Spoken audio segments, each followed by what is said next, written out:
And Alan, I'd really like to hear your thoughts on the Macquarie online pain management service, what you've done. Yep. I've heard a lot of good things about it. I've heard a lot of different courses that people have been to, but this one tends to stick its head up a bit more as having good results. So I might start with Ben. Yeah. Yeah. So it's been a number of years since I did the course, and I forget how I got to know of it. It is basically cognitive behavioural therapy delivered over the internet. So I think that, from memory, Alan, you might correct me if I'm wrong, there are 8 sessions or so. And they give you reading material, some homework, some exercises to do, and they'll contact you once a week to see how you're going. And it's basically about changing your attitudes towards your pain and also changing your behaviours. So, like Alan was saying, pacing yourself is a really important consideration. But I found it an extremely useful tool, and it's one which is commonly used, cognitive behavioural therapy for pain management. I found that the way they delivered it was very thorough. They can deliver it for free because it's part of their Macquarie University's research project program. So they get federal funding to deliver it. I would urge everyone to who hasn't done it already to consider doing it and putting in a expression of interest on their website. So it's eCentre Health. If you Google eCentre Health, you'll see it come up. You've got that code, eCentre Health. Hey, Alan, we'll switch over to you, Alan. Yeah. Oh, look, that was a brilliant summary of it all. I couldn't do as well as that. But maybe I could add, like, we tend to think of pain as one thing in our life. Like, we don't separate all the factors to pain. And if you say what pain is, yeah, I'm in pain, or I'm having a pain day. But when you actually get taught to break that down, you know, it makes a big difference towards your thinking and how you can approach it. Yeah. Can you add more to that? Yeah. Yeah, I mean, everybody's got a totally different experience, and as Simon's sort of going through now, that changes. Like, Simon's in the early stages of his experience, and you know, like I've been 8 years now, so I've sort of plateaued out, and yeah, things do change, but and they change in nature. And mine was a non-traumatic injury, so it's different again. But and I'm not in the extreme pain case, but it was enough to go and get all the heavy drugs. I went to the Royal Melbourne Hospital's pain clinic in Royal Park, and you know, they prescribed all the good heavy drugs, and we dosed up and all that sort of stuff. But I eventually said, no, look, I'd rather not have all this. And going off, it was a bloody disaster. God, you know, I really feel for these poor buggers who are on serious drug addictions and have to go off that. That was a terrible experience, and I wouldn't go back on unless I really had some extreme pain that I couldn't tolerate. But for anybody, I guess for extreme pain and for people with just a nagging pain, which is most of what I get, it's one of those things you say, well, that's just normal for me now. And the good thing about the course is it teaches you to approach your particular situation with that. You know, as I was saying, with the saying, right, this is what causes some of the pain, and I'd like to do some of the things that cause it, but you know, I don't want to lose that totally out of my life. But I need to sort of say, okay, I'll do it for 2 hours and see how it goes, or 2 minutes, depends what you're doing. But the next day you might say, I'll try 2 hours and 10 minutes, and you work up and say, right, that's about it, because I couldn't do anything the next day, so. You get that feedback of your body telling you, well, you know, you've gone too far today. Let's ease off, and it might take you 2 days to recover again. But the philosophy of it is it's all about, as we were saying before, it's about training your brain to sort of react to the stimulus differently. And there's a brilliant clip of one of the psychologists who He goes through the forest doing a bushwalk, and he gets a scratch on his leg or something, and he goes, and he keeps walking. And then a little while later, he starts to feel a bit funny. It turns out he was bitten by a bloody brown snake, which is quite lethal. And he had a very bad time with that. But he just thought, when it bit him, he didn't even take much notice. It's sort of like a twig scratching his leg. Anyhow, it's a great long story, but eventually he goes, he recovers, and then he goes out bushwalking the next time. And this time it was a twig that scratched the leg, but his reaction was totally different. He jumped up and he screamed and yelled and carried on because, oh, shit, I might have been bitten before by a snake. And the point he's making is how you react to exactly the same sort of stimulus can be modified if your brain sort of says, oh, I'm used to that, that's okay. And I think the spinal cord, the physiology of it is the spinal cord actually does a lot of modification of the signals that come. Like if you step on something, your toe says, donk, donk, send a message, the message goes up, and the same guy tells you the story about your brain gets this message, and there's different parts of the brain, and they have wonderful memories and, all these sort of things. Have you ever heard of this before? No, never heard of it. Well, maybe it's something dangerous. Maybe better jump. Okay, I'll jump. But all of that process, part of that's modified along the spinal cord. So when we get damage to different parts of the spinal cord, some of those messages just get through without modification, where they used to be modified before. If you say, step on a sharp edge, you'll say, oh, that's okay, I can cope with that. And I have that problem now. If I walk on something quite, non-injurious, I'll think, oh, that's terrible, that's terrible. Yet other times I've walked around with a 20 mil stone in my shoe and said, oh, that, there's something wrong, but I don't know what it is. And it's only when I go home and take the shoe off, it's this bloody great rock. I thought, well, shit, that's kind of weird. But getting back to the course, the way it's run, it is an online thing. You go online and they give you reading material, examples of different things that you can react to, and the best thing I found was you actually have a one-on-one with the psychologist. The guy I was talking to is Professor Deere, I think it is. Yeah. And he was really, really good, and very personal. It gets right into your particular situation, and he talks about all of your issues, about your specific case. So it's like having a full-on consultation. And these days with all the Zoom meetings everybody does for medical, it is a full professional consultation, which I found really worthwhile. And he goes through the course materials with you and what you've found out of them, and tries to guide you about how to get better benefits out of those. But at the end of the course, I found that, I was, and that's part of the reason I went off the heavy drugs. I don't like taking drugs at all. I'm more of a person who sort of says, well, if you take too much drugs, you don't know if the symptoms are still sort of being triggered. But, if you're in extreme pain, you go for the drugs. Yeah, definitely. It's amazing I haven't done the Macquarie course, but I've done other stuff around pain. And it really taught me that I was putting all my pain in one bucket, so to speak, in one part of my mind. But it taught me to break that up and think about, like, what is my neurogenic pain? What is the pain that I didn't sleep well with that night? What is my pattern thinking in pain when I do hurt myself, and is the primal thought of my pain, and to break that all up and to chip away at thinking about pain and breaking it up into the different sectors. And it really helped me a lot that I didn't need to go on medication. There's parts that I did need to go on medication for, maybe neurogenic pain, but there was other parts I didn't. So it really helped me separate and outline all the parts that contribute to my pain and teach me how to deal with that. But Ryan, it's really good to have you on board today. Love you to hear more about the Bendigo and how you go about it with your health system up there. Yeah.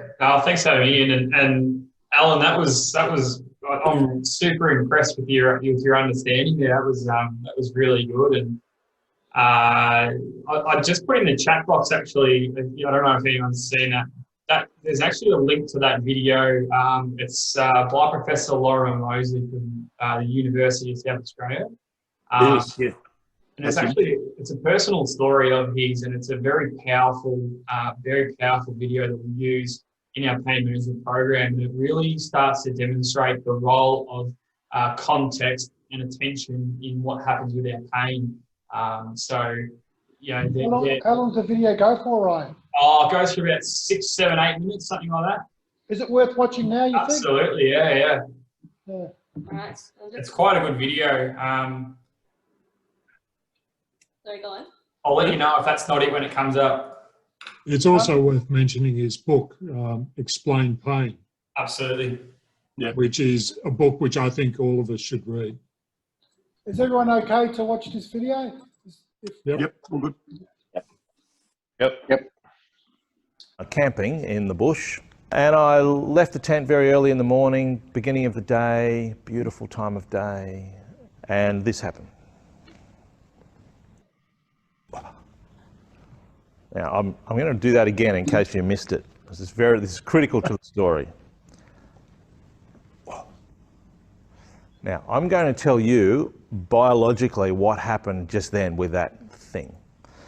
Something touched me in the outside of my left leg in the skin, and that activates touch detectors. There's receptors all over our bodies, lots of different types of receptors respond to different things, and they get excited by that event, and they send a message straight up my leg, zing! They're like Ferrari fibres, really, really fast conducting nerve fibres. Straight into my spinal cord, straight up my spinal cord, across these things here called pyramidal things, right up to this part of my brain here. And the message is, you've just been touched on the outside of your left leg in the skin. They're really fast. And the message gets there really quickly. Meanwhile, whatever happened was sufficiently dangerous to activate danger detectors. We call them nociceptors. Noci means danger, septor means receptor, so they're danger receptors. I call them danger detectors. These danger detectors are slow conducting neurons. They're very thin. And they send a message that slowly comes up my leg now. It's actually very fast, obviously, but much slower than the other touch detectors. Up my leg, into my spinal cord, and that's as far as the message gets. Because those neurons release chemicals. They're called neurotransmitters, into the space. And those neurotransmitters are effectively saying, there's danger on the outside of your left leg in the skin, mate. They're very friendly detectors, very friendly nociceptors. That activates another neuron. There's another neuron sitting there in the spinal cord, deep inside your spinal cord, which gets excited by those neurotransmitters. And that neuron we could call a danger messenger nerve. And the danger messenger nerve takes a message up into the thalamus, which sits at the bottom of the brain, and says to the thalamus, thalamus, there's danger in the outside of your left leg in the skin, mate. And the thalamus, it's like a relay station processing all sorts of things. Says to the brain, well, nothing else is very interesting right now. Brain, there's danger in the outside of your left leg in the skin, mate. And then the brain has to evaluate what is going on. What's the true danger level here? Ask the visual system. The visual system says, well, you are in the bush. I can see trees and shrubs. And my motor system says, I'm a commander, and I'm commanding walking, and you are walking. And this part of the brain here is called the posterior parietal cortex. This part of the brain here puts all the senses together, and it concludes, okay, you are halfway through swinging your leg through. This event is happening that far above the ground, that far above your ankle, in the skin. And then we ask the frontal lobe, have we been here before? And the frontal lobe says, yes, we have. We've been here so many times. I know exactly what this is.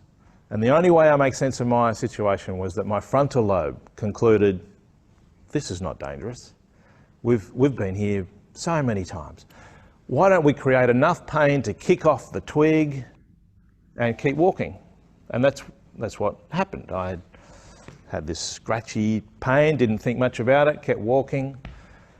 Took off my sarong, shelter your eyes, jumped in the river, got out, and that's the last thing I remember.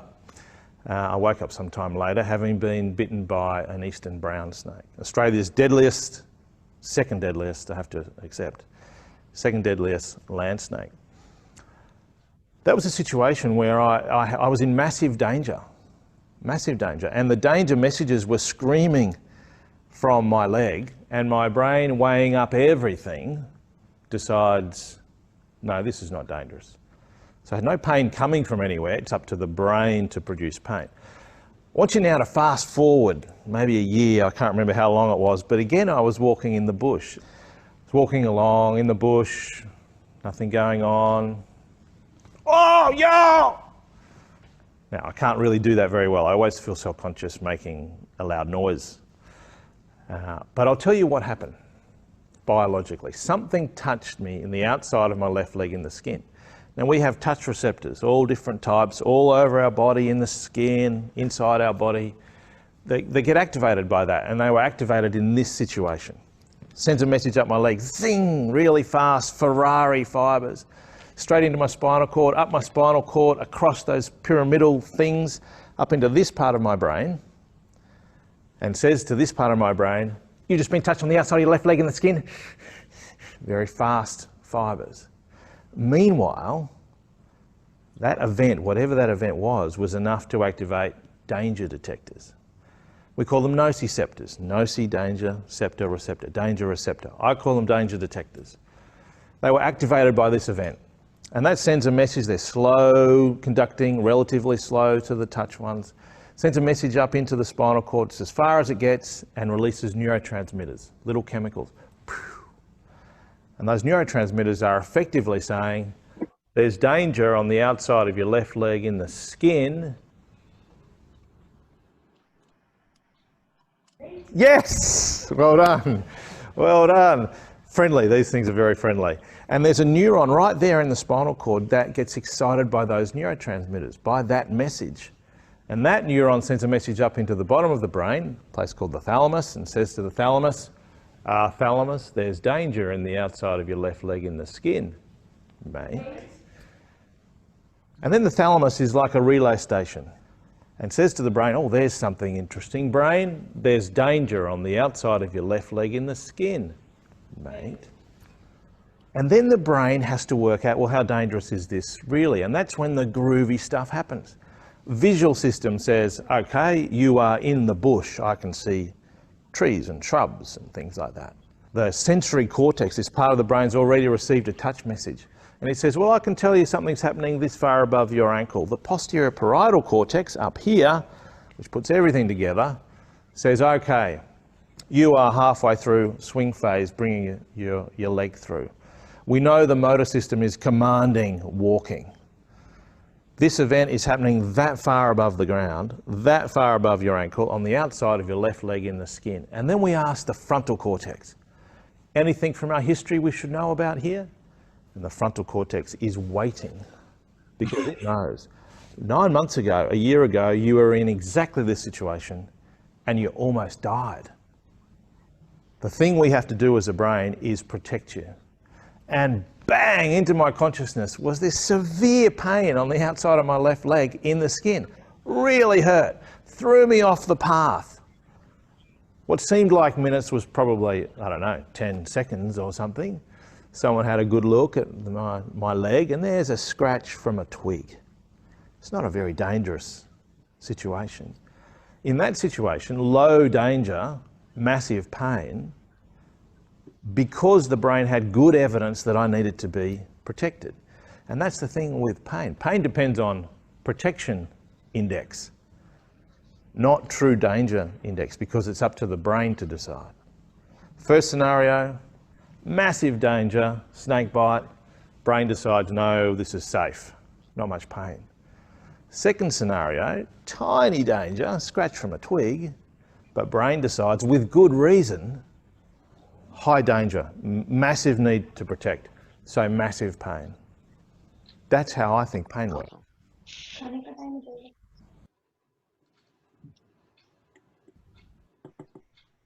So let me tell you how I think pain works.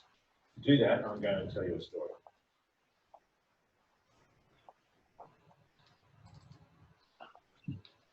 Ryan, speak out the last part of that, how that pain was more primal, one of protection. Yeah. So thanks for bringing that up, Alan. That's a really good video. We use it in our pain management a lot. This is an example of one type of pain. So I guess when we're talking spinal cord injury, and I don't profess to be any sort of expert with spinal cord injury, but we've got a couple of different types of pain at play, as you've alluded to, Peter. But this one would be a nociceptive pain where there's potential or actual tissue damage. So it's the one that people are most familiar with. You know, you scratch yourself, you get hit.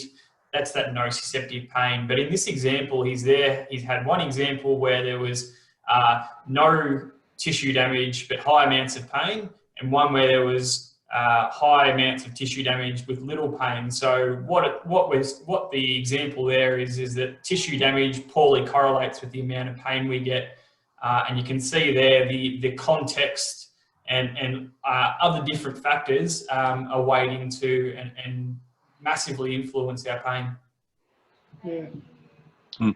I suppose, you know, it sets a pattern in your fear, or it can set a pattern in yourself, you know, like, and you've got to think about that, how to change that pattern and to say to yourself, no, it's okay, it's not dangerous, you know, I can move on through this, you know. Yeah. Absolutely. So pain is it's learnt as well. There is pain behaviours, and if we're talking, you know, some of you guys would have had traumatic injuries as well.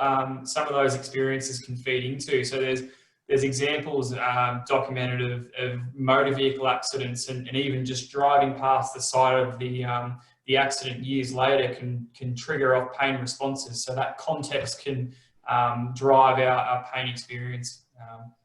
That's just sort of one experience, I guess. You know, one type of pain with that nociception. And what type of stuff do you do in Bendigo Health, Ryan? And clients with spinal cord injury stuff? Yeah. So we don't see a lot of spinal cord injury through our pain management clinic, but it's certainly something we can accommodate. So we have a small team here. We've got a small pain management service. So we've got a rehabilitation consultant who's a doctor. We've also got a pain physician. And Alan, you spoke to the role of opioids and how dangerous and harmful they can be. So her role mainly is reduction of opioid medications and harm minimisation, because there are some really nasty side effects of opioids. So if you think about an opioid, it's a chemical, it comes into our body, it acts on a specific receptor. The receptors aren't just in our pain system, they're everywhere in our body. So we have them, you know, in areas of our respiratory, in areas of, you know, things that are involved with rhythms of our heart, things like that. So they affect all those sorts of things. And the one thing with opioids is the more we take, the more tolerant we become of them. We take higher doses, it has higher effects on our respiratory centers and things. So when you hear about opioid crisis, it's generally a lot of people overdosing on those medications. So her role is really around reduction of things that aren't helping for harm minimisation. We've also got physio, occupational therapy, exercise physiology, and psychology on our team. So everyone sort of plays a role, I guess. So when we're looking at complex and persistent pain states, often it's looking at all the factors, and the Macquarie Pain Management Program you spoke to does the same thing. Pain's multifactorial. You know, it's not only the trigger, but it's then things like our stress, our mood, our sleep, you know, our exercise levels. All these different factors weigh into our experience of pain. So as a team, we work with all the little things we can to hopefully get a result. Yeah. That's really interesting. And Simon, are you currently engaged with any services around Bendigo with pain? Yeah. Not as yet. Yeah, look, I actually haven't done that. I haven't participated in that course that, you know, you guys are talking about. I will. I'll just look it up. But no, yeah, I've got my 6 monthly review next week with the guys from Talbot, Doctor from Talbot, and but I have engaged Gabby you know Gabby, Ryan? Ryan, do you know Gabby? She's one of your physiotherapists, I think. Oh, yeah, sure, yeah. So we have we've got a spinal team here as well. So Yeah. she might be with the spinal team. Yeah. But yeah, generally we'll try and take it with the spinal stuff. If it's a pain management problem, we'll try and take it. If it's more functional sort of problem, it'll go to our spinal team. But in terms of referral, like there's two ways you can go about getting into our pain management service. You can be directly referred by GP, one of your specialists, or there's the actual option to self-refer yourself as well. So if you ring through to the Bendigo Health and ask for the self-referral, they'll pop you through as well. But absolutely, you can 100% recommend any of those online programs. The Macquarie one's quite good. There's a couple of others. There's another one called This Way Up. There's MindSpot. They're all very similar programs. CBT, as Ben had said, they're all a CBT-based thing, self-paced modules at home. Generally very little to no cost as well. And they've got a lot of the pain management principles embedded with them. We've turned to using them a little bit more with the current COVID situation where people, can't come in or aren't available for certain things. So it's something we're using as well with our patient populations. Hey Ryan, you're starting to see a lot of talk about medical marijuana of late and how it can assist. Do you guys have much experience or any view on that? No, we're not at the moment. It's not something we're recommending, but it's really interesting. It's a real interesting space, isn't it? Like there's a lot of research happening at the moment. There's really good evidence, I think, in multiple sclerosis. I'm not sure I'm not sure with spinal cord injury and neuropathic pain. That'd be an interesting, given the closeness of MS with neuropathic pain to spinal cord perhaps. But in terms of nociceptive pain, so that tissue damage, so I guess spinal cords, I'm thinking probably shoulder injuries or maybe around the neck as well, but like overloading shoulders with transfers and that sort of thing. There's not great evidence in musculoskeletal pain. And I think the last research paper I read, they talk about numbers needed to treat and numbers needed to harm. So numbers needed to treat for a 50% pain reduction, they were saying that around 1 in 30 will get benefit from using it, but 1 in 5 will get harm, some form of side effect, whether mild, severe. But it's absolutely a changing space. Not something we're recommending at the moment, but if the evidence ever tilted that way, absolutely we'll be there. Yeah, it was an area that I sort of medical marijuana I didn't dabble in or know or have an opinion on and I stayed away from an opinion because I didn't know much about it at all. But this year I've learned a bit more about it and we've been speaking about it a bit more. And it looks promising, but there's two sides of the to it, like who's doing well and who's doing not, what services know what they're doing, who, and that's what a grey area is. I wonder if there's any experience amongst our people here on the panel with medical marijuana, and they might. Yeah, I've been taking it for about 6 months, and have found it's made a huge difference. Just by way of background there, when you are treated with medical marijuana, they give you two different chemicals. One is THC and the other one is cannabis oil. And one is psychoactive, the THC, and the other one's not. I found that just on the cannabis oil, I was getting much better sleep. So I'd not slept for more than about 3 hours a night for many years because of pain. So I was getting much better sleep with the cannabis oil. And I can't say that either the cannabis oil or the THC was taking the pain away, but it sort of distances you from your pain a bit. So your pain is no longer right in your face. So I can't say the pain is gone. No, the pain's still there, but it doesn't bother me that much. Yeah. And was it an easy process, Ben, to go through? And No. So I went to my GP. I said, I'd like to try this. He said, okay, I can't prescribe it. I need to be accredited to prescribe it. He came back about 3 months later and said, Ben, it's all too difficult to get accredited, but I'll refer you to a pain clinic, which he did. I've subsequently discovered that there are only 79 doctors in Australia who are accredited to prescribe it. My GP was in favour of it. The Austin Pain Clinic was very reluctant, didn't want to hear about it, was disapproving, made a lot of clucking noises and all that. But look, I know 2 other people with spinal cord injury who are taking it, and have both of them and myself have all had very good responses. Yeah. It's interesting you say that about the Austin and the stigma around medical marijuana, and sometimes it might put people off or put them underground because of the stigma, and it's not a freely things that people will freely share because of the stigma. But an interesting thing that we've been talking about it more, and it's actually from this group that Kelly and I looked into more about medical marijuana. Now we've just been contacted by the Austin and Andrew Nunn, who's the major consultant and leader, and they're looking into things and they want to talk about it with us. They're doing some more research and they're supporting it now.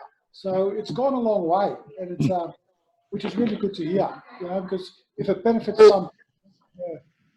I think there's a debate within the Austin with Andrew Nunn and that being in favour of trials at least, but the Austin, other parts of the Austin hierarchy not being too favourably disposed to it. Yeah. Where's your pain, Ben? I've pain all the way down the right-hand side from my hip down and into the left leg, but below the knee. And then I have no sensation above the knee on the left-hand side. Okay. So it's classical neuropathic pain, burning, pins and needles, however you want to describe it.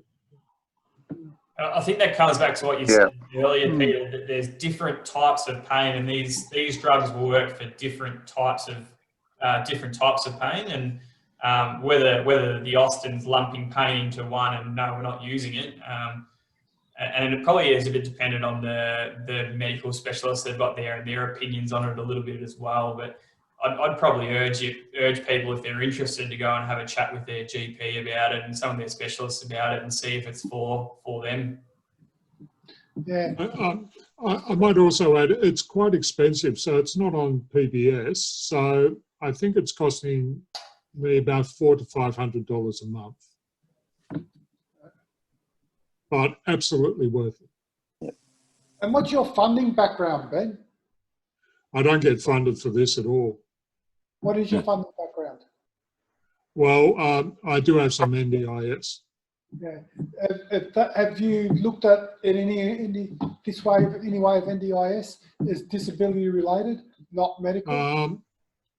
I haven't, because I assume I'm probably assuming that they won't.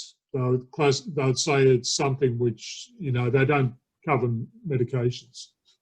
Yeah, I'll be interested in that, because they don't look, NDS don't like to look at anything from a medical point of view, but from a disability point of view, that's where it lays, and it's not saying it right, but it's neuropathic pain, due to your disability. So I'll be interested to see how that goes. Yeah. Yeah, and also the big thing is community participation. So if it debilitates you to that point, well, they may look at it, Yeah. It's untested. Were you going to say something, Simon? Yeah, mate, I was just going to chime in as well. I think I've probably got similar experiences with Ben with the pain. I managed to get onto medicinal marijuana through my oncologist, who has a pain specialist that I got referred to, but haven't heard anything from. But it definitely, I have similar benefits I've found from it in terms of your sleep patterns. I can get 8 hours in a night if I work out my bladder routine in the evening and don't drink too much, to make sure you don't have too much of a build up in the morning. But it desensitizes, and also there's a little bit of distraction. But yeah, so the constant burning which I have in my legs and bum or waist down basically is hypersensitive, and can sometimes barely have anything on the legs in terms of clothing. Or if you've been in the chair too long trying to do things for a day, it certainly seems to help out. It's for me, it's dulling or reducing the intensity, and if anything's a benefit like that, because none of the other drugs of mine don't seem to work. I'm on the dreaded pregabalin and amitriptyline, but yeah, I can't see didn't really notice much of an improvement with them, but the doctors don't want to reduce that until we've gone a little bit further down the track. What experience have you? Sorry. What experience did you have with pregabalin? How did that go for you? I really didn't notice anything. I mean, I was a bit delirious, I suppose, when I was at the Talbot, maybe a bit lightheaded at first initially when they were coming onto it, but I was already on a fairly hefty dose before I even got to the Talbot. And because of what I had was quite traumatic, I was on a fairly decent amount of painkillers, but I wasn't on opioids, so the only thing they would give me was tramadol, or the tapentadol, the synthetic version of sort of endonish, but I'm pretty good with dizziness and things like that. I don't know what real effects it's having at the moment, because I feel completely normal. Hey, Ben, sorry, go Glenn. Yeah, they tried to put me onto it, and they said it was in fact, the guy that I saw was on it himself. He's been on it for quite some time, and it helps him for his pain, like he's a medico. So, and he always asks me every time I see him, do I want to try some? But I'm just anti-drugs. But yeah. Hey Ben, your pain sounds more like neurogenic pain. Sorry, Peter, what was that? Your pain is more around the neurogenic pain. Yep. What sort of, when you went through rehab, what sort of drugs did they give you for that? Oh, look, I think I've tried most of them. So they went through the opioids. I was on Pregab for a while, which I know is not directly a pain medication, but it works differently from the opioids. When I left hospital, so they went through the opioids, the antidepressants, about 3 different sorts of antidepressants, and then I was discharged from hospital. I was on ketamine, lozenges. None of it, in retrospect, worked very well. And then I went to the pain clinic at the Austin, and once again a multidisciplinary team with a pain specialist, or anaesthetologist, a physiotherapist, and a psychologist. And actually I found the physiotherapy and the psychology was much more effective than the drugs. So since starting at a high point when I was discharged, I've managed to wean myself off just about all of my drugs except for cannabis. Yeah, I was very similar. I'm 20 years ago that I went through rehab, so the choice or the way they tackled it was a lot different. There was stuff like Lyrica and baclofen that was looked at, and I quickly got up to quite a high dose in the baclofen, and it had a lot of side effects and a lot of bad publicity going around, which you're seeing now with Lyrica. But it did help me for the first year or two, and then I didn't think it was affecting me as much as it was. But once I got home and was functioning more and wanting to fudge more and more with work and life activities, I found that I need to back it off. I didn't realise how much it was affecting me mentally. Yeah. So I put off all the pain medication from there, but it took me a while because it wasn't something you could do quickly. It was something I had to do gradually to get the best benefit from it, yeah, and for it to work. What were the main problems you had with the baclofen, Peter? I had a lot of spasm, like major high levels of spasm and neurogenic pain. I learned to live with my neurogenic pain through physio and stretching and psychology, just thinking about it, breaking it down and working out my pain, that I could completely leave it from that, and my spasm as well. Like I do have a bit of spasm, but not nearly as much as one of the first couple of years of injury. I had a high amount of spasm.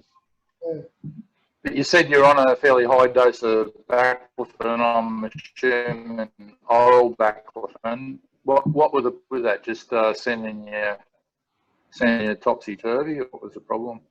I didn't realise it through rehab that it was actually making me vague, because I was in a place where I was institutionalised, I suppose, or where decisions were being made for me, and I just went with the flow while I was in rehab, and I was in rehab for a year. So when I started to work my way in getting out of rehab, and I had to make decisions about my life, I found things really difficult to think about that, or not so difficult, but I was thinking about things way too much, and I couldn't have answers quick, and I couldn't answer those questions quickly. And then so I started to back off those type of drugs, and my mind was a lot clearer. Yeah, I reckon the old stuff's definitely bad. I've got a little pump in me that goes into my spinal cord with baclofen. It's been going in for about probably 12 or 15 years, I suppose. But I couldn't live without it. My spasm was just that bad. You can't do anything about it. But I don't think it's been having any other side effect apart from it just deadens all your muscles and takes all the condition off your muscle. Yeah. Do you still see much evidence of baclofen pumps being done, Ryan? Yeah. Couldn't speak to it. Sorry, I'm not 100% sure on that at all. Yeah. It was something they wanted me to engage in, to get a baclofen pump, because I was starting to get into those levels that warranted getting a baclofen pump. And I didn't do it. And now I don't take any of those medications at all. But that's stay off them if you can. I've only got a minor dose going in, but I just couldn't function without it, So it just takes the edge off it. So yeah, definitely. Yeah. But that doesn't do much for the pain, though. Nah, the way of thinking now. Sorry, how long have you been injured for, Glenn? 23 years in the chair. Yeah, so you're similar to me. That was 2 decades ago, and the things that they were doing back then, and working close with the Austin, and I've always had the opportunity to alter and change and adapt, and I'm lucky. I imagine if I would have just gone home in the community and not been always close to the Austin in the sense of my work, I couldn't have reviewed that or reflected on that. Yeah. It's different for everybody. Yeah. Say that again. Does anybody else have trouble with spasm? Yeah. I do. Can you hear me, quite a Pete? bit. Yep. Might start with Newman. Spitter, just because he's new to the group, I really like to hear his view, because I think right. Right. Is it working now? Can you guys hear me? Yes. Yep. Right. Okay. I'll introduce myself first, because it's the first time I am on this group. My name's Naman. I'm 32 years old. I had my accident in 2018, Jan 2018, and I'm a T8 complete paraplegic. So yeah, good discussion going on here. I just had a few questions and just wanted to touch base on the pain, the neuropathic pain that you're talking about. I've never actually had any sort of pain after my injury. Is that normal? Is it that the pain sets in after, or I'm just not too sure. Look, I've met people who've been in the chair for 30 years and they say they've never had pain. Yeah. So it is My a bit, understanding is that I think it's about 60% of people with a spinal cord injury have pain, but a large number don't. Right. Okay. Fair enough. And regarding the spasms, my spasms were actually quite reasonable after the injury. They were not that much. Then I've started to notice over the last 6 months, they have started to get really bad. And what I do is I try to stretch every now and then to kind of ensure that there's no stiffness in my leg and the spasms don't kick in that frequently. But yeah, I think it's happening more and more as the time's passing by. can anybody else share how they deal with their spasms and have had success with their spasms? Yeah. Can I just say, Peter, I find when I'm more active, I get less spasm. And it's like a catch-22 because when you got spasm and you try to get active, the spasm is really annoying. So it sort of stops you from trying to get active. But if you persevere, I find the more active you are, as in moving around, going for a push, stretching, like you said, that's fantastic. I find that reduces the amount of spasm I do get. Yep. Right. I used to have severe spasms, and I found that when I'm consistent with my stretching, and mainly spasms in my leg, when I'm stretched every morning, and when I do so, the spasm is much more bearable and something I can deal with quite easy. But for example, this is just my situation. When I go away on holidays or Christmas time, or when I'm out of my usual routine, I might not do my morning stretches. So if I go on holidays and I take a carer with me, it's just about getting up really quickly and starting my day.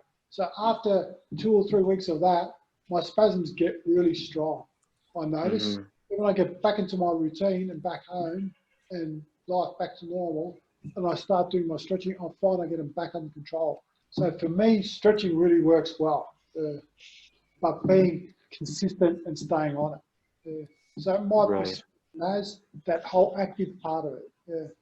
Yeah. I get pretty strong spasms. I take 125 milligrams of baclofen spread out over the day. And I'll find if I miss my my evening pills, or even if it's, I take 50 just before I go to, I get into bed. And if sometimes a pill might get stuck in the cup or something and I haven't had it, and I wake up through the night and I know that I've missed my dose because my spasms are really strong, and pretty much do a full sit up. My knees nearly hit me in the face, and upsets all the blankets and things that I've got set up. So yeah, I've tried lowering the dose, and as soon as I get anywhere under 100, my spasms become unbearable. And I'd stretch every morning, every night, stretching routine, try different types of stretches, and they all do help. But yeah, for some reason I can't get off the baclofen. But I also found spasm as an indicator to something's wrong with my body. I might have had my shoes bent over and my toes bent over in my shoes, or I've got a suprapubic catheter. I might have found the top of my pants has slipped down onto my catheter and it's starting to give me pain, or I need to do a pressure lift, or I've got a UTI. That increases my spasm quite a lot. So sometimes if it's more than usual, it's usually a reason why I'm getting more spasm. Yeah. Use it as an indicator. Yeah. But going back to your first question, I think if you've had no pain now so far, I think you're one of the 40% that probably won't get it, And if you do get pain, it's for a reason. You need to chase it up and look at that. Right. Just one thing I'd like to mention here as well, because my accident didn't actually happen in Australia, it happened outside. I remember, as far as I can remember, the doctor actually started me off with Lyrica as soon as the surgery was done. and I do take baclofen as well for spasm. Do you think because I've been taking Lyrica for so long and I've never left it since the accident, that's the reason why I have no pain? Ryan, do you want to answer that one? Yeah. That's a really tough question, and I don't think the medication is going to make a difference. But like Ben was saying there, it's something like 2/3 of spinal cord injuries have pain, 1/3 don't, and for whatever reason, and there's going to be a multitude of factors. We know that pain's multifactorial, so there's going to be various factors. Level of support, the level of trauma, how you're feeling, those sorts of things as well. So.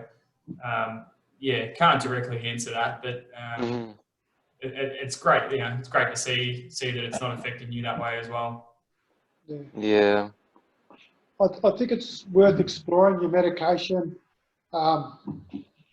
Me, myself, I'd probably do it every 3-4 years. Try and think about it with my doctor and just, if it needs to be, and tweak things as a part of adapting and aging well with a spinal cord injury. And I always try to think about that.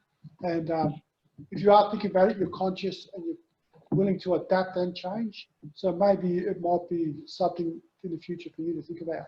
Yeah, but there's been a lot of bad publicity about Lyrica lately. I shouldn't say bad, but a one-sided view. Lyrica has its place, and so does baclofen and all those things. But you just got to be aware of that. And we have to be our own experts, along with being led by experts, by our doctors, by our services, and we need to work together to have good results. Sometimes you need to tweak that to get better results, or not do the same old thing, rather than doing something for 15 years because you were taught that 15 years ago at the start of your injury. Sometimes there's better things, so always be open-minded to what possibilities can be. And probably one of those big things I can take home in that is never make big changes quickly.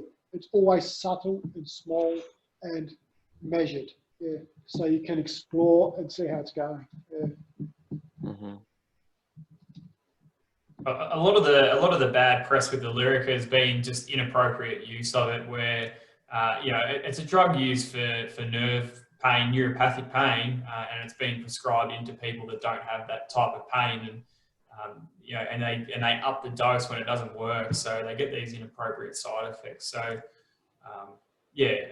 it's probably, like you said, it's worth getting these drugs continually checked to make sure that they're still effective, and you're only taking the things that are working. If you're taking things that aren't working, that are having side effects, there's no point in continuing them. So it's always good to review your medications with your specialists and your GP. True. Yeah, I think I'll be doing that really soon, because the set of medication I've got right now is what the doctor gave me when I initially got injured, and I mean, they never changed it for me, and they told me to keep going. One of the changes that was made was straight after the accident, I was taking 150 milligrams of Lyrica every day. I am taking 75 mg now, so I think that's sort of good, because I don't really want to take anything which is not that beneficial for me.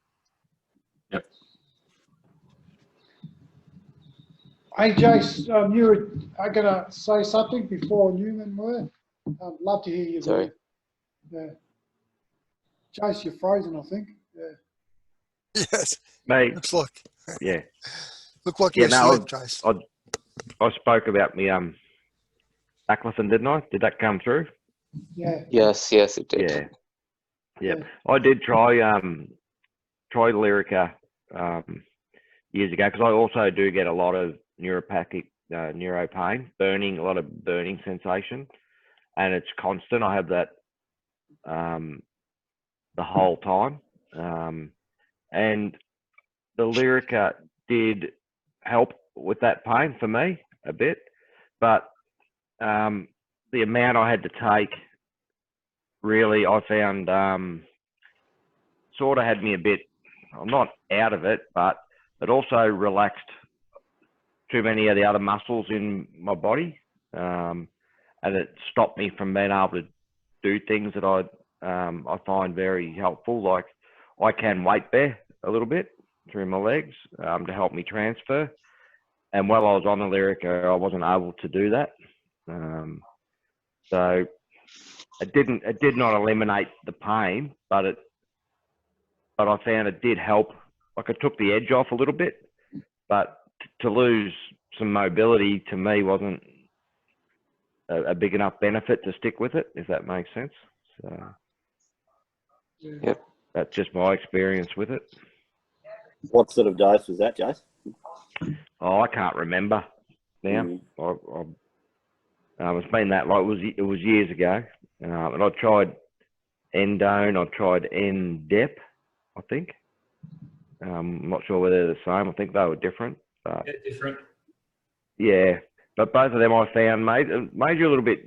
I don't know. To me, it made me a bit tired and a bit dreary all the time. I struggled to concentrate, and I also drive my own vehicle, so I wouldn't, I wouldn't have been confident to keep driving and taking the doses that I sort of needed to get any effect for the pain, if that makes sense. So. Hey, do you think our pain we've learned to manage our pain as we get on in time with our spinal cord injuries? Yeah. Yeah, I agree with sort of what Nars said before, and I think what Pete said. The only time the pain real, like I try to just put it out of your head that it's not there, because it's not. It's real, but it's not real, if that makes sense. Like I feel like I'm my feet are sitting in hot water, but I look down and they're not. So I find if you keep your mind, if you keep your mind active and you do other things, the only real time now that I let it gets to you is when something's not, if you're already sick or you're bored or so you need to keep, the more active you can keep your mind, you can get on top of the pain and beat it without many drugs. So what you're talking through there is exactly is one of the pain management strategies. So you're talking about distraction, using other tasks to distract you away from your pain and change that attention. So, all the research is showing us that attention to pain makes pain worse. So that's certainly a strategy. There was the idea of pacing was thrown around before, where you break things up into smaller tasks. So, there's another sort of a strategy. You can look at relaxation, deep breathing, mindfulness, those sorts of things. They're all things that come up in those programs like the Macquarie Uni. A lot of the pain management programs that are CBT based will look at those sorts of pain management strategies. Yeah. And look, everybody's level of pain is different, and nobody knows your level of pain. So, you've got to single that out and talk about that and explore it. And there's always a reason why, and there's always an answer why. So you've got to chase it up. You've got to see it through. But one thing that taught me very early in my journey was I was having a bad day. I was in pain. I was sitting there. I was doing nothing. I was in a lot of pain and focusing on it. And all of a sudden, my mate gave me a call on the phone, and we got into a good conversation, having a laugh, talking about the footy. He's telling me, and totally wasn't thinking about my pain whatsoever. The conversation went for about an hour, saying. Then I got off the phone, and then I'm thinking, okay, what was I doing? Oh, yeah, I was thinking about pain, and I put myself. And I thought, far out. I just was out of it, but I just put myself back into it. So it is a lot to do with my mind and that whole, pattern pain that I was dealing with. Yeah, I did have pain, but I was making it worse. I taught myself, and thought about it. Yeah. So, but that's just one example of many. Who's here the longest in a chair? Probably you, Naz, hey? Yeah. Probably. So I'm 29. I've been in a chair for.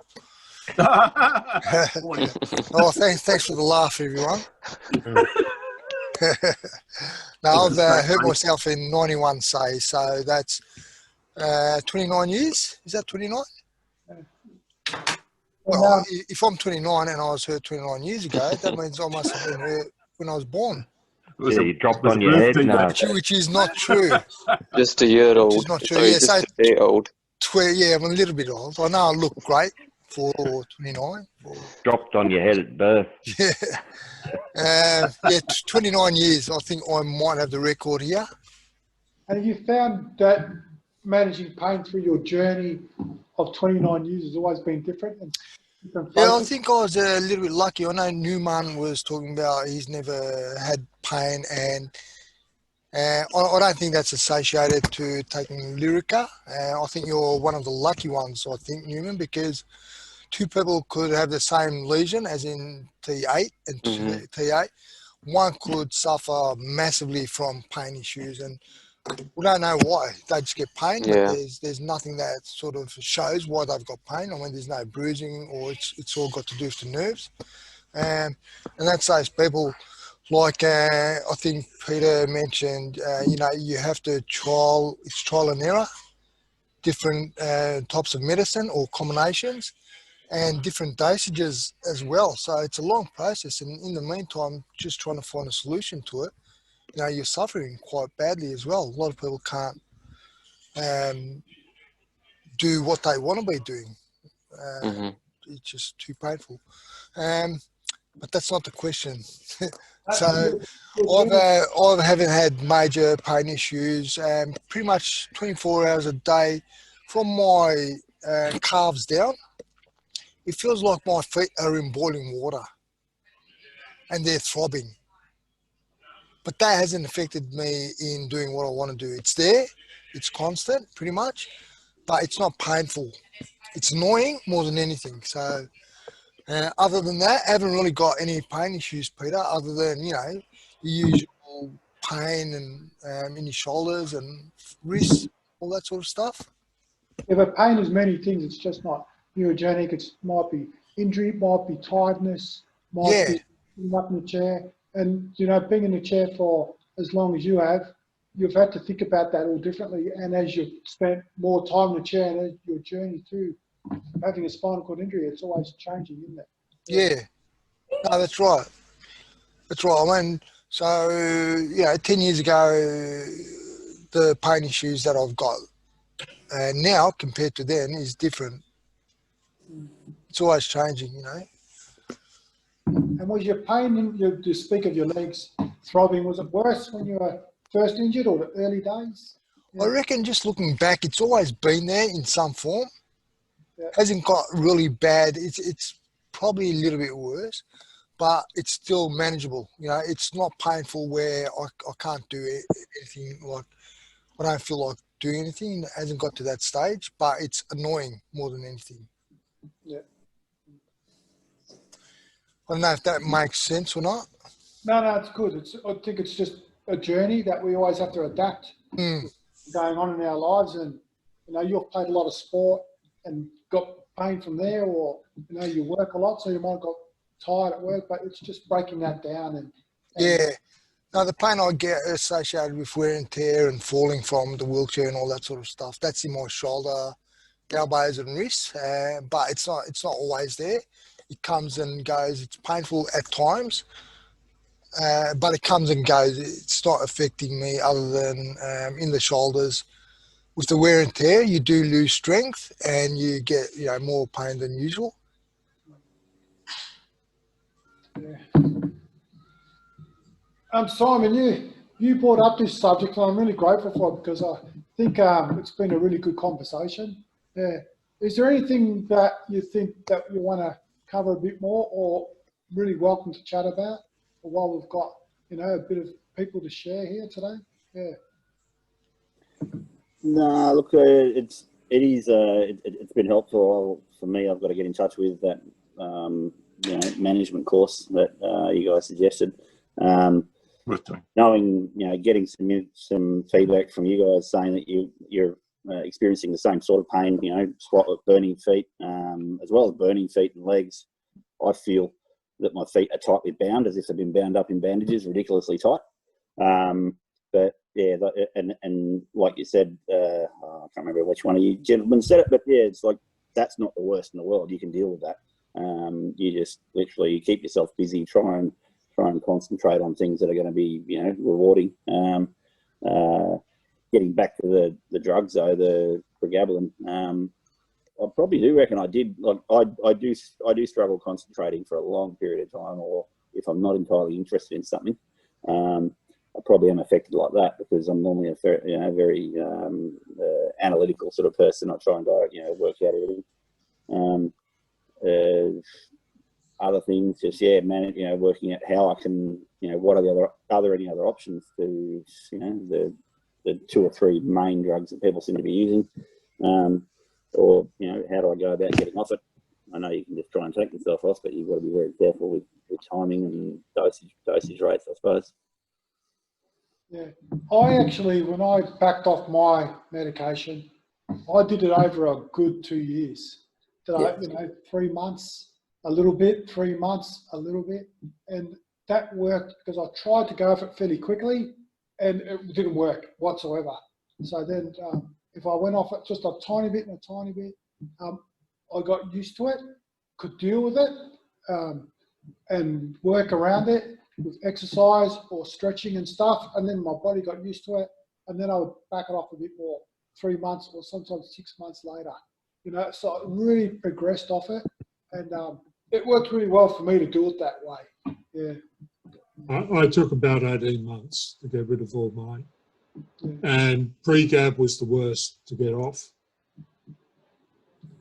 I was stepping down in these tiny, tiny little amounts, and it still took a good year or so to get off the pre-gab. What was the problem there, Ben, with what did you find so hard? Well, the pain would become intolerable. So it was just customizing the body to a new level of pain, if you like. Yeah. So it was helping to some extent then? Yeah, to some extent.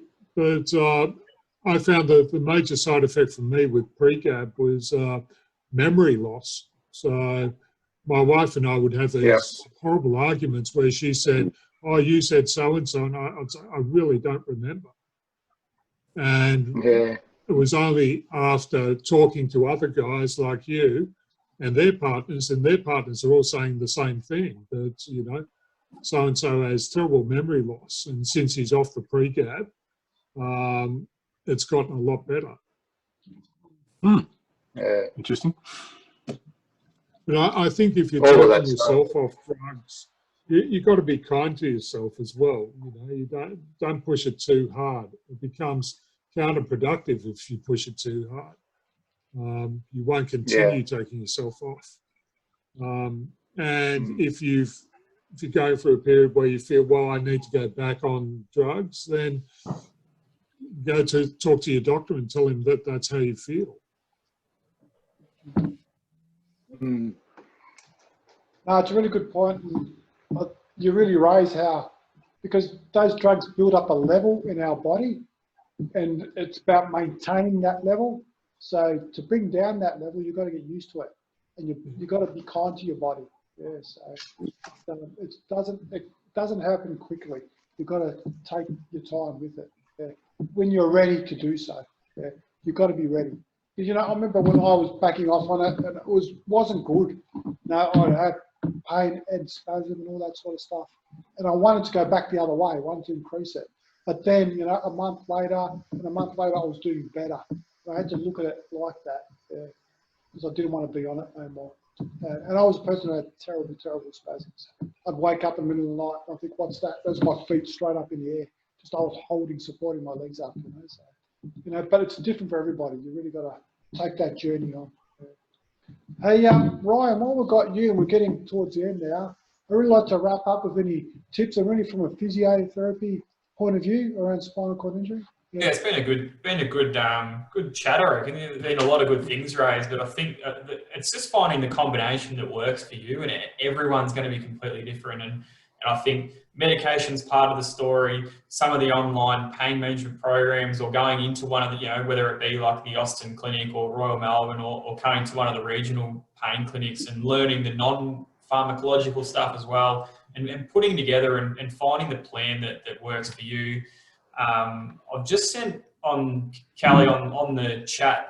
There's a great little resource there from the Agency of Clinical Innovation. They're actually, we use it quite a bit as a resource for some of our patients. We've actually got a spinal cord specific pain management website, and it might be worth chucking up on the screen share to show the guys. And it's certainly worth a look if anyone's looking for some more information that's particularly spinal cord specific, because there's not a lot around from my brief having a look. So it's a very different area, and a lot of the pain management programs will deal with a nociceptive pain, whereas a lot of you guys are talking neuropathic pain here below the level of your lesion and things like that. So completely different kettle of fish. So this website's a bit more targeted to spinal cord, and it's got lots of different areas. And I think that number 2 is a nice little video. He starts to explain some of the mechanisms underlying why you get neuropathic pain below the lesion, because it must be hard for you guys explaining to friends and family and people you don't know how you get pain in an area that you shouldn't be able to feel theoretically. So and you can't move. So this will help, I think, and there's lots of different areas. It starts to tap into sleep and medications and nutrition and all those sorts of things. So very, very nice website that you can have a look at. Yeah. Hey Ryan, thank you very much for being part of this today. It's very generous, and we got a lot out of it. So pleasure. And yeah, you guys have got a great group running here, and what a great concept. It's something we probably should put together for some of our pain patients regularly, that we have a bit of a meet up. Great concept, guys, and keep up the good work. Thanks heaps, and thank you. And maybe down the track we can talk about targeting or talking about spinal cord injury related stuff in the future and present to the group, because it's really, really interesting. You sound like you've got a lot of information there. Yeah. Life. Supporting people with spinal cord injury. It's about life.